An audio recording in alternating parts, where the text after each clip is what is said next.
Not that, Twilight! By Galaxy Knight.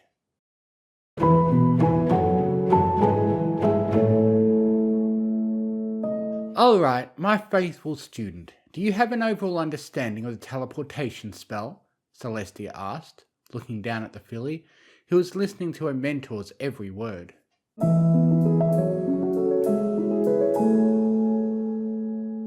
Twilight reread the spell in the book and glanced up at the ceiling with her initial thinking face. And then she met Celestia's face with a smile as bright, if not even brighter than the sun itself. I think I got it. Celestia smiled. That's great. Now, show me what you've got. Twilight stood up and put a look of intense concentration on her face. Her aura came to life and gradually became brighter every second that passed. Eventually, it lit up the walls of the empty room they were in, and then there was a blinding flash that enveloped the room. However, as a result, much to the filly's disappointment, nothing happened. The light faded and she was still standing in that very same spot. She proceeded to put an extremely grumpy but delightfully adorable pout on her face. Celestia had to stifle her chuckle. What did I do wrong? Twilight asked. Celestia tapped her chin thoughtfully while scrutinizing the spell in the book. Worry not, my dear. You just skipped an important step. She placed the book down and explained. You can't just teleport to nowhere. You are required to picture the location you desire to go to. Since you're a beginner, I advise you should begin with a small distance. Twilight watched her with curiosity. Why can't I go a long distance? Long distances require more power and focus, Celestia answered. Twilight sighed. Okay, I'll try again. Celestia swiveled her head and tried to find a reasonable distance for the filly to try teleporting across. As her Sarai's eyes tracked the room, she spotted the perfect spot by the window.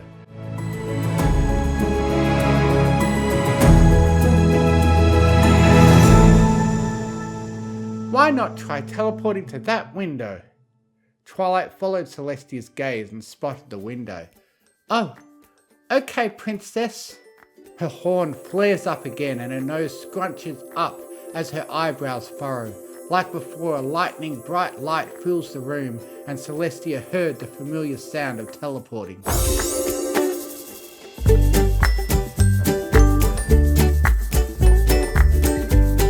When the light faded, Twilight was gone from her spot. Celestia's face lit up. She brought her hooves up and clapped. Well done, Twilight, you did it! A minute later, but where did you go? I'm over here, she shouted. Celestia whirled around to the window she pointed to earlier. She found the foal dangling outside. Help! She cried. Celestia lit her golden aura and lifted Twilight up and placed her gently on the ground just beside her hooves. My goodness, Twilight, you did it! You teleported. I'm so proud of you. Twilight jumped up and down on her spot. Yes, yes, yes! But as she cheered, her horn flashed with uncontrolled magic. She was leaning against Celestia's hoop. She ended up teleporting herself and Celestia to another place. Celestia's eyes widened as the magic took hold of them. She squeezed her eyes shut and braced for the impact. A loud explosion drilled into the princess's ears, and then silence.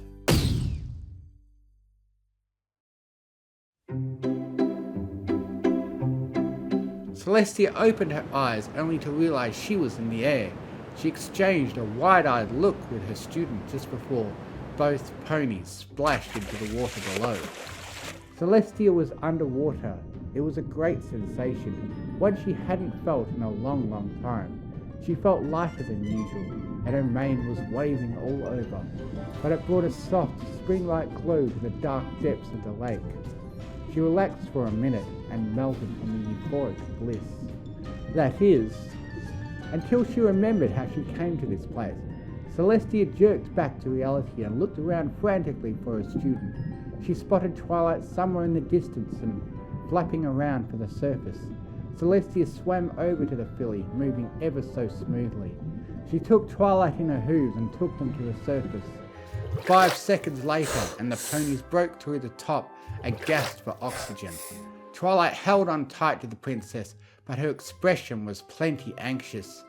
"I'm so sorry," she cried. "I'm super sorry, Princess Celestia. I didn't mean to. I just lost control of my magic. I swear, I didn't." "It's okay, Twilight," Celestia assured. "I'm not angry. I can't just expect you to be perfect at this when you only began. You will get better with time." Twilight rubbed one leg over the other. "But I got your beautiful mane all wet." Celestia giggled. "That's okay. It's just water. It will dry off. And besides," she leaned and brought her voice down to a whisper, "that was fun." Celestia finished with a wink. Twilight laughed. "Yeah, it was."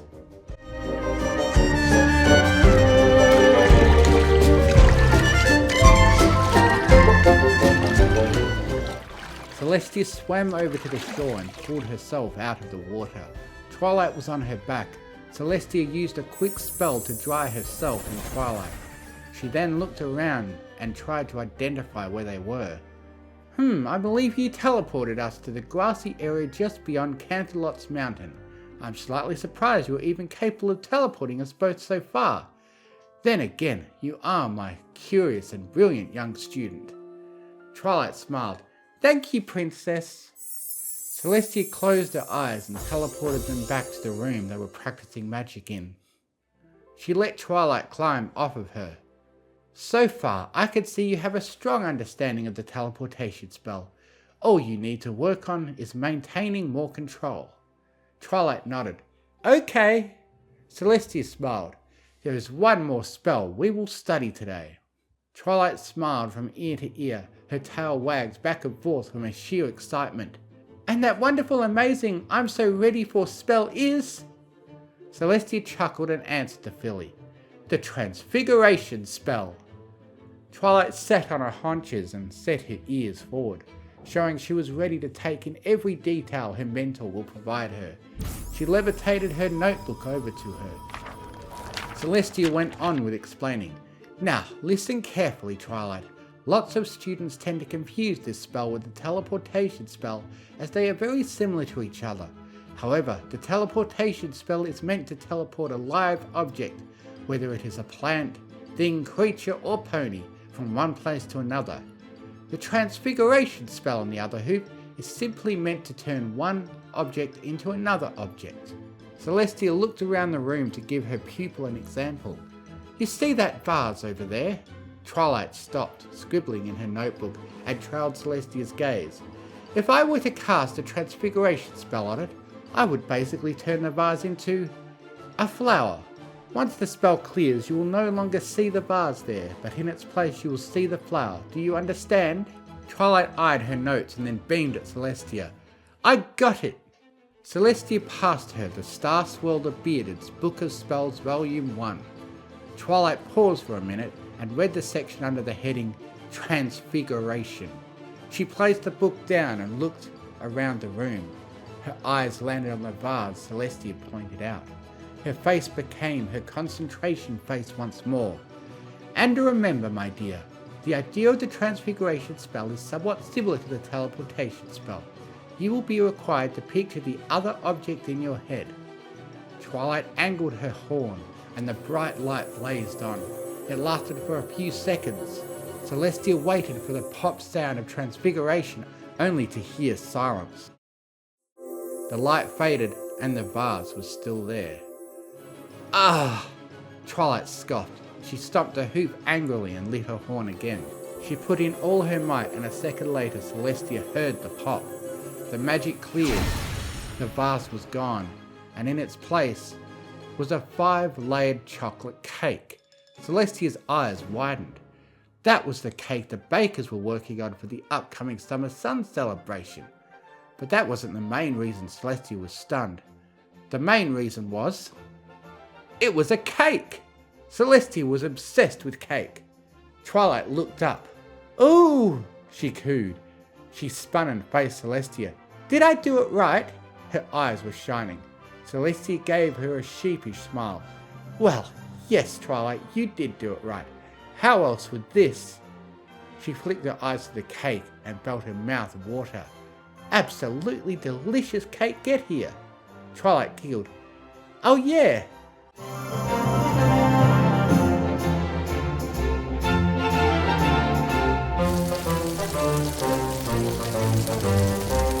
The baker wandered to the opposite shelf. His eyes went as wide as the moon when he found that the cake wasn't there. Wait, where is the cake? Bakers! There is an awful emergency! Twilight moved toward the cake. She leaned over it and sniffed it. This smells so good. She looked all around before biting out a large chunk with her mouth. It tastes even better. Celestia froze when she heard the sound of ponies running in the hall. She had told one of them where she was going to be for the afternoon. She had to hide the cake and Twilight. If the bakers see her chocolate-covered cheeks, they will suspect that the filly stole the cake. The Sun Princess swiftly grabbed the cake in her magic and stuffed it behind a nearby bookshelf. Then she picked Twilight up and covered her from view with her large, swan-like wings. The door to the study room burst open. 5 panicked bakers skidded to the floor just before the monarch. They paused just to give a quick bow. Then the baker in the centre, a green stallion, spilled out his horrifying tale. Princess, the cake we made for the summer sun celebration is gone. I was working on the opposite shelf and then I turned around and it wasn't there.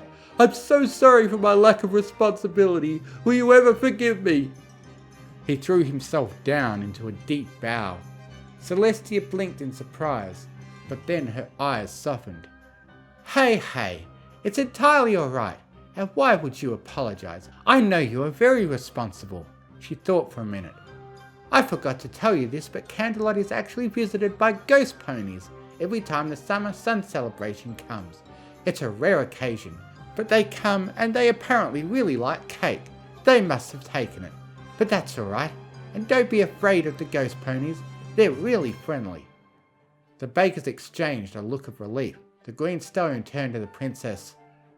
That's good then. Celestia smiled. Worry not, we have plenty of other desserts for the summer sun celebration, and if that doesn't assure you, I promise I will come after and assist you with baking a new cake. The green stallion looked dumbfounded. Really? I mean, you don't have to, princess. Celestia shook her head. No, I want to help you. No doubt together we can bake a cake twice as fast. Perhaps that cake can be even bigger than the last. The green stallion smiled. In that case, thank you very much for your mercy, your highness, and your kind and generous offer. He and the other bakers bowed. Celestia chuckled and winked at them. No problem. After they were gone, Celestia looked down at Twilight. Phew, that was a close one. She released the filly. Wait, princess, are there actually ghost ponies? Celestia glanced up in thought. Maybe, who knows? They both exchanged a laugh, and Celestia took out the cake from the bookshelf. This cake is ours now, but don't tell any pony, got it? She whispered. Twilight nodded. Yes, ma'am. Celestia cut them both equal slices and they gobbled them up happily. Celestia loved relishing the taste of this wonderful treat. Once they were done, Twilight's cheeks were covered in chocolate cream and crumbs. Celestia scolded her. Twilight, you need to remember to eat carefully next time, okay? You got your face all dirty. Twilight lifted a hoop to her face and wiped the edges of the cream. She brought the hoop to her eyes. Oh, oops, sorry. And okay, I'll remember. Celestia used a handkerchief to wipe the filly's face. Now, are you ready to practice the 2 spells once more? Twilight bobbled her head with a look of fierce determination. Celestia had the impression that if Twilight were to be the hero of Equestria, she would have the gut to face off any evil of any sort, and if she were to fight them, she wouldn't give up until the very end. Celestia teleported a bunch of random items on the table, set just a meter from the bookshelf. Let's begin practicing the transfiguration spell. I want you to turn these objects into something else. Twilight faced the table and readied her horn. It sparked to life, and with great concentration, she fired a laser at the teacup. A moment later, the teacup became a butterfly. Woohoo! Twilight cheered while she jumped up and down with excitement on her spot. Her horn flashed with out-of-control magic again. Oh, no!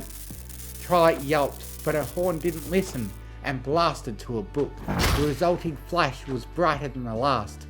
When it cleared, there was Celestia's crown in its place. Celestia's eyes went straight up to her head, only to find it missing. Twilight looked terrified.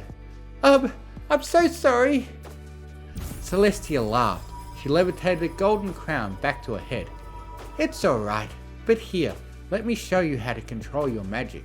You need to relax and concentrate, angle your horn, and pay attention to the aura. Twilight did as she was told.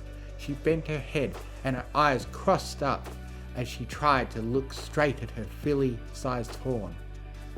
Twilight's horn glowed again and she was still looking at the magic. This time the aura surrounded Celestia. Celestia called out to her. No, Twilight, not that! Twilight's eyes were wide, yet her magic stubbornly carried on. Celestia squeezed her eyes shut, and a heartbeat later, a magical explosion rang in her ears. The next thing she knew, she was hovering above a bunch of chickens. Celestia's blood ran cold. She feared chickens. She didn't know why, but she just did. So Celestia lit her horn and teleported herself away seconds before that horrifying impact. If she landed, all those chickens would come on her and look at her and squawk at her. Brrr. She reappeared in the study room. Twilight's magic was still spinning crazy. Her eyes had gone white and she was transfiguring things out of random. Celestia gasped when a pony doll became a chicken. The chicken waddled forward and stared into Celestia's soul. Celestia shrieked and threw herself in the air. She needed to stop this, so her aura blazed. A golden sphere filled up the room, and everything turned back to the way it was before.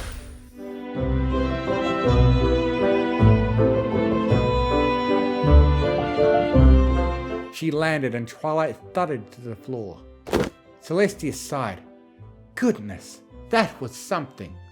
Twilight looked up with tears in her eyes. I'm so sorry. Celestia smiled and extended her wig. She pulled the filly close. There, don't be sad. You won't believe how fun that experience was. With all the boring meetings and delegating stuff I do, this was like a breath of fresh air for me. Really, I should be the one thanking you. Twilight blinked in surprise. You actually liked that? Mm-hmm, Celestia responded. Twilight grinned and stood up again. In that case, can I try practicing the teleportation spell, please? She gave her mentor her puppy-eyed face. Celestia found it impossible to say no to that face, so she relented to the filly's wishes. That could also be an excuse to have some more fun. Alright, Twilight, yes you can. Twilight grinned a toothy smile. Then she inflated her cheeks and scrunched down her eyebrows.